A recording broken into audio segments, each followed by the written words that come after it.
Welcome to the innocent spouse relief and the injured spouse relief video. Now, before I get into that, I have two very important disclaimers. One, as an enrolled agent, I'm only giving you generalized information in the context of how it applies to actual tax code. Okay? I'm not a practicing attorney. I've not passed a bar in any state.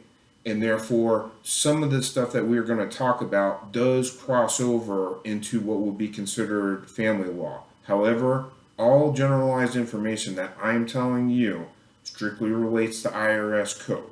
Okay?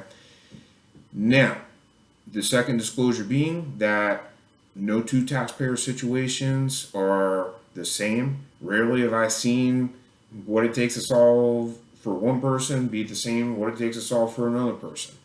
And then in this particular topic, we're talking about a topic that could be a very sensitive subject, and I am very aware of that. If you were looking at this video for the innocent spouse relief or the injured spouse relief, let me first say to you that this is something that we do understand. And when I say we, it's really myself and then the person that works for me. That these are sensitive type things. Okay, so with that in mind, realize that through this video, I'm going to try to be as sensitive as I can on this subject. Again, we're going to touch on some couple of topics. Okay, let's go ahead and get into it. So, innocent spouse relief and injured spouse relief are two different things. Okay, innocent spouse relief, okay, is essentially what you have to request is if you are currently married to somebody currently going through a divorce proceeding, or you already have gone through a divorce, okay, and it is found out that in past tax returns that your current legally separated or final divorce degree ex-spouse did not tell the IRS everything on their tax return that they were supposed to, i.e., that former spouse either took credits they shouldn't have, they underestimated what income that they took in for that year. It can be, 4 or 5 different things. I just named like the top 2 that I've usually seen happen, but again, it can be a couple of different things there. Okay. The main caveat there is that the other spouse could not have had knowledge that the spouse that filed that tax return and did the underestimated payment of income or took credits they shouldn't have. The other spouse can't have knowledge that that's what occurred, and that's why they call that one innocent spouse relief.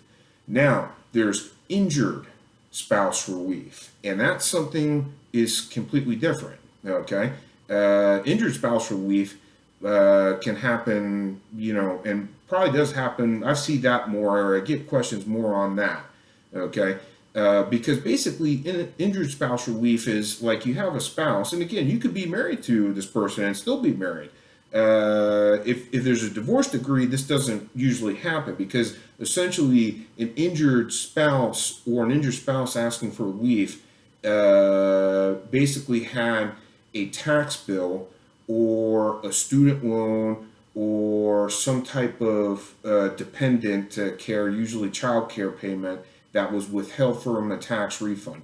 And if you're married to that person, then they're allowed to withhold your refund as well because you're kind of legally responsible for it. So in injured spouse relief, okay, you basically ask the IRS to just have your part of the refund back. And there isn't so much onus on, did you know that, the spouse had overdue student loan payments or, had child support that they owed or owed back taxes to either a state or a federal authority.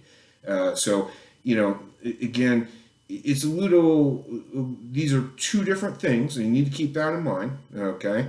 You have the injured spouse relief that deals with a spouse that does not know that the other spouse filing the tax return is either not telling the IRS about income and or taking credits that they should not be doing.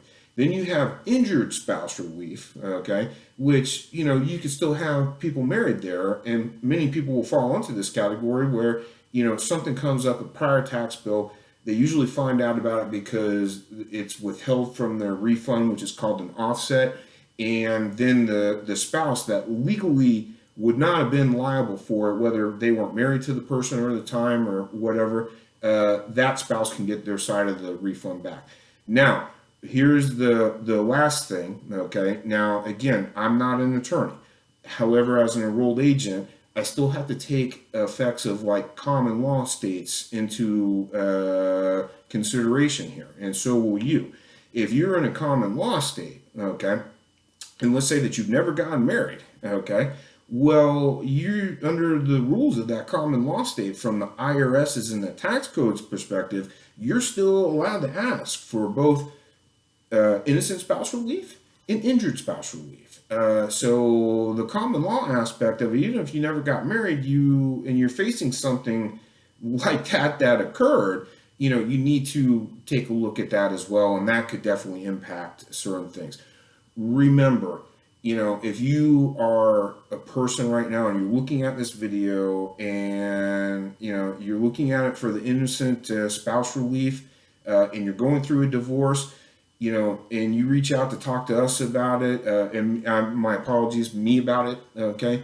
And essentially, again, I'm going to be very sensitive to that, but also, too, if you're going through a divorce and we need to talk about that, your divorce attorney, first of all, would, I'm sure, want to know about me, and so that we could be involved in anything that possibly would come up that would then need to be given to your divorce attorney to file to the court.